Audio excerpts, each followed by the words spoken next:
Ammonia बरोबर, ammonia फॉर्ममध्ये येतो. मग आता त्या इनसोल्युबलला सोल्युबल काम करण्याचं काम काय कोण करतं जमिनीमध्ये? फंजाय करता किंवा बॅक्टेरिया. बरोबर. जेव्हा शेतकरी त्याच्या जमिनीचा रिपोर्ट काढतो किंवा सॉइल टेस्टिंग रिपोर्ट काढतो, तेव्हा त्याच्या सॉइल टेस्टिंग रिपोर्टमध्ये सगळं अन्नद्रव्य दाखवतात का नाही? ते कसं काय दाखवतात? कारण की जमिनीमध्ये अवेलेबल. मग आपल्याला शेतकऱ्यांनी जेव्हा आपल्याला प्रश्न विचारतो की मी पहिला डोस काय टाकू, दुसरा डोस काय टाकू, तिसरा डोस काय टाकू, शेतकऱ्यांना आपल्याला एकच सांगायचं की तुम्ही पहिला डोस टाका, दुसरा डोस टाका, तुमच्या बजेटमध्ये तेवढं काम करा. फक्त तुम्ही जे खत देताय ना ते तुम्ही पिकाचं खत देताय, तुम्ही जमिनीचं खत देत नाही. बरोबर. तुम्हाला जमिनीचं खाद्य द्यायचं.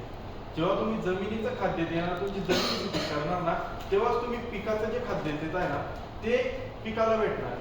म्हणजे आपले जे प्रोडक्ट आहेत, बायो फर्टिलायझर आहेत, ते आपल्याला शेतकऱ्यांना पटवून द्यायचे की तुम्ही आमचे जे बायो फर्टिलायझर प्रोडक्ट आहेत ते वापरा. जेणेकरून तुम्ही 50% जरी खर्च केला, 50% तुम्ही केमिकल फर्टिलायझरला ॲज अ प्रॉपर न्यूट्रिएंटला खर्च करा, अन्नद्रव्याला, आणि तुम्ही कन्सोर्शियाला 50% खर्च करा. त्याच्यामुळे काय होईल की जे पण काही इनसोल्युबल फॉर्ममध्ये अवेलेबल जे न्यूट्रिएंट जमिनीमध्ये ते सोल्युबल फॉर्ममध्ये होऊन त्या सगळीकडे होऊन पिकाला भेटेल. शेतकऱ्यांना दुप्पट फायदा आहे. दुप्पट फायदा कसा सांगतो? एक तर त्याची फर्टिलायझरची कॉस्टिंग वाचते, दुसरी गोष्ट त्याचं न्यूट्रिएंट अपटेक जास्त होतं. 50% 40% जे न्यूट्रिएंट अपटेक होत आहे, तो न्यूट्रिएंट अपटेक डायरेक्ट 80-90% होतो.